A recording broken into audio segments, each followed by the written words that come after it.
हुकुमशाहीचं दहन करायला सुरुवात केली आहे का वाटतं संविधान वाचवण्यासाठी अनेक लोक संविधान वाचवणं ही काळाची, देशाची, राष्ट्राची नव्हे तर जगाची गरज. भारतातलं संविधान हे जगासाठी आदर्श संविधान आहे आणि हे सरकार देशातलं सध्याचं सरकार हे रोज उठतंय आणि संविधानावरती एक घाव घालत आहे.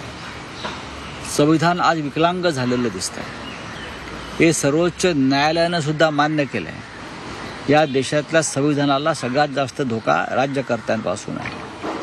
त्याच्यामुळे संविधान वाचवणं आणि संविधानावर जे हल्ला करतायत त्यांच्या त्या होळीमध्ये दहन करणं हे आमचं कर्तव्य आहे, राष्ट्रीय कर्तव्य आहे. सर, कंगना रनावत को मंडी से पत्रकार परिषद घेतली. प्रकाश आंबेडकर यांनी काल पत्रकार परिषद घेतली. त्यामध्ये त्यांनी सांगितलं की उद्धव ठाकरेंसोबतची आमची युती आता संपुष्टात आलेली आहे आणि याच्या पुढे 7 जागांवर आम्ही काँग्रेसला पाठिंबा देऊ, त्यांना जर एक्सेप्ट असेल तर. आता म्हणजे महाविकास आघाडीतून आता प्रकाश आंबेडकर बाहेर पडले हे ऑफिशियली समजावं. प्रकाश आंबेडकर यांच्या बरोबर शिवसेनेची युती झाली त्याला जवळजवळ 1.5 वर्ष होऊन गेलं आणि ती अत्यंत चांगल्या हेतूनं झालेली युती होती. त्यात लोकसभेचा विचार झाला नव्हता. प्रामुख्यानं विधानसभा आणि महानगरपालिका या संदर्भात एकत्र काम करता येईल आणि महाराष्ट्रात सध्या जे सुरू आहे त्याच्याविरुद्ध एकत्र लढता येईल. ही तेव्हा 2 नेत्यांमधली भूमिका होती आणि स्वतः माननीय उद्धव ठाकरे हे आंबेडकर भवनात जाऊन त्यांनी माननीय प्रकाश आंबेडकर यांच्याबरोबर ती घोषणा केली. तेव्हा या महाराष्ट्रामधल्या सर्व समाजामध्ये एक चैतन्याची लाट उसळली. ठाकरे आणि आंबेडकर यांचं नातं फार जुनं आहे. ते एकत्र आले. त्याचा आनंद महाराष्ट्रातल्या तमाम जनतेला झाला. त्यावेळेला ही युती करताना राजकारण कमी आणि महाराष्ट्रातलं समाजकारण जास्त करावं ही भूमिका होती. पण विधानसभा, महानगरपालिका या लेवलला, या स्तरावरती आपण काम करू असं साधारण ठरलं आणि उत्तम चर्चा, उत्तम संवाद या 2 नेत्यांमध्ये आणि 2 पक्षामध्ये झाला. दोन्ही पक्षाचे कार्यकर्ते त्यावेळेला अत्यंत आनंदी होते. आता माननीय प्रकाश आंबेडकर यांनी एकतर्फी ही युती तोडल्याची घोषणा केली. हे दुर्दैव आहे. 2 नेत्यांमध्ये चर्चा होणं गरजेचं होतं. जर युती करताना चर्चा झाली एकत्र तर मग आपण दूर होताना सुद्धा एकत्र चर्चा झाली असती तर ते आपल्या राज्याच्या राजकीय संस्कृतीला धरून झालं असतं. पण दुर्दैवाने तसं झालं नाही. प्रकाश आंबेडकर हे महाविकास आघाडीचे घटक आहेत आणि आम्ही त्या संदर्भात, लोकसभेच्या संदर्भात त्यांच्याशी आम्ही चर्चा केली. आम्ही त्यांना 4 जागांचा प्रस्ताव दिला.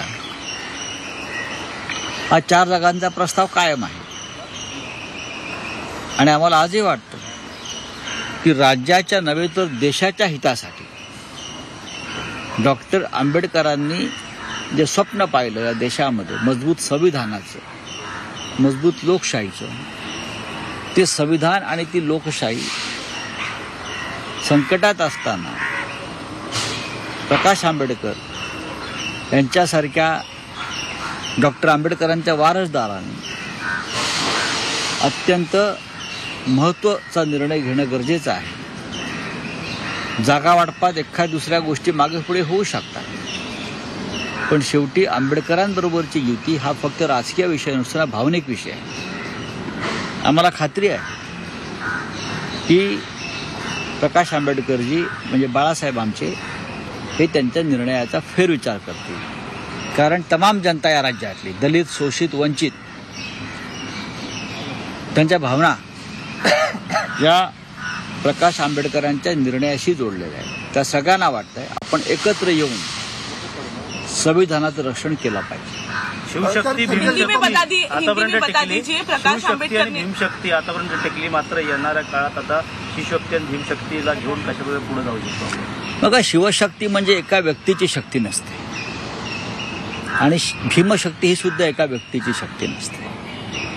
महाराष्ट्रामध्ये बाळासाहेब ठाकरे नेहमी सांगायचे महाराष्ट्राची दोनच दैवत आहेत, एक छत्रपती शिवाजी महाराज आणि दुसरे डॉक्टर बाबासाहेब आंबेडकर. यांना मानणारा मोठा वर्ग या राज्यामध्ये आणि देशामध्ये आहे. ही शिवशक्ती भीमशक्ती, ह्या दोन्ही शक्ती मनाने एकत्र आहेत. जरी नेत्यांनी काही निर्णय घेतला असला तरी ह्या दोन्ही शक्ती आज एका भावनेने आणि मनाने एकत्र आहेत आणि त्याचा परिणाम तुम्हाला लोकसभा आणि इतर निवडणुकात दिसेल. तो संजय निरुपम ने सर जिस तरीके हिंदी का में बयान बता दिया, दीजिए, उन्होंने प्रकाश आंबेडकर ने जिस तरह से अलायंस तोड़ने की बात की, कैसे आगे ले जाए? ये एक तरफा निर्णय है प्रकाश जी का. हमने उनसे बातचीत का सिलसिला जारी रखा था. हमारी तरफ से उनको 4 सीट का प्रस्ताव दिया था और मुझे लगता है प्रस्ताव ठीक था.